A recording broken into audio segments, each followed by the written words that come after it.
Welcome back. You're with Afternoon Agenda. The impact of artificial intelligence on Australian jobs, particularly with the news and creative industries, is under the microscope. A Senate Select Committee is looking into those concerns and the need for regulation aligned with global standards. One expert suggests the reward is greater than the risks. There are a bunch of changes that will occur as technology develops. Most of the things that AI can do, humans can already do. The AI just makes them faster. So the real danger with AI is that it represents the next industrial revolution, right? It represents the next economic revolution. A number of creatives are also giving evidence to ensure industry safeguards keep pace with this evolution. Joining us to explain a bit more is the actor and voiceover artist Cooper Mortlock, also an equity member with the Media, Entertainment and Arts Alliance. Cooper, really appreciate you making the time for us. Thank you. Just explain for us how we're already seeing your profession coming under threat from AI. What are some examples of how this is already happening? Well, first off, Ash, thank you for having me. I was directly impacted by this. In 2022, I did some work for a client for a YouTube animated series, so I provided some voiceover work for these characters. We were promised 52 episodes, but we hit episode 30 and our producer cancelled our contract, saying that we weren't going to make any more episodes. So we're a bit confused. We offered to do some additional work for them, but they said that's all right.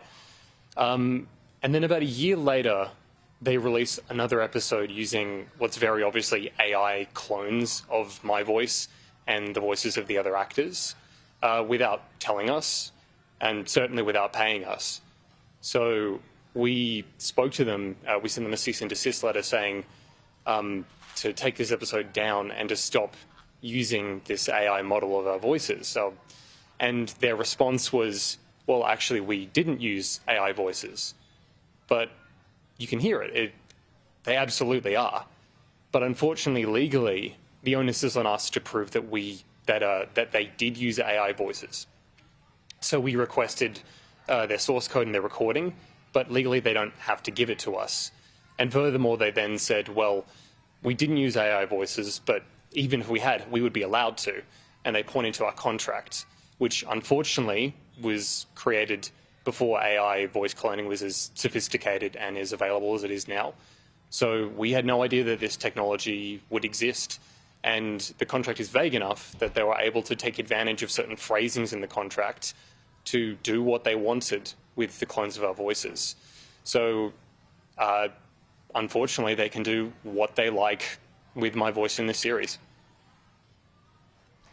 Yeah, it's really interesting to hear your own experience there, Koo. And when it comes to that, I mean, there are echoes of your story in the very well publicised global news story that has been Scarlett Johansson, who felt that her voice was used by ChatGPT for after she had voiced certain things in a movie that she now is alleging that they then based this voice off. That's in the courts, as we know, at the moment. When it comes to that recourse for voice artists like you, I mean, your contract sounds like it means that made it very difficult. But for others who have found that their work or are accusing companies of ripping off their work or their voice, that recourse, I assume that legal action is out of reach for many who don't have such big profile and the funds like someone like the actor Scarlett Johansson to actually pursue it and test those allegations in the legal system.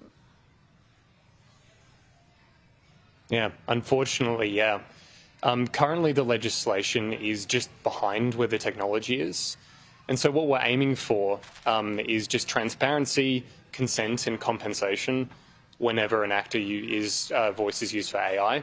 So I want to be clear, we're not anti-AI completely. It's just about the ethics of it. And we just hope that contracts and future jobs are just taken to respect the actor's autonomy. And Cooper, what would you say to those people who might argue, well, this is just a technological advancement. With all tech advancements, some jobs inevitably will disappear. Maybe this means there isn't a strong future for voiceover artists, for example, in this country, around the world. What would you say to people mounting that argument? So the technology exists, but how does it work? So what it does, it's trained on algorithms, trained on source data, and then reproduces it that way. But what is it trained on? It's trained on people's voices. So the argument is that it's okay for this technology to take people's work, take people's photos, voice work, music, animation, or likeness, put it into their algorithms and reproduce it, and then copyright or patent that. So in my mind, at least, as that stands, that is theft. It is grand-scale theft. Yeah, Cooper Mortlock, it's a fascinating development, and one, of course, that this Senate committee is really looking into. It'll be fascinating to see where that lands as well in terms of how we can better regulate around some of those issues that you've raised. Really appreciate you making the time. Thank you. Thank you for speaking with me.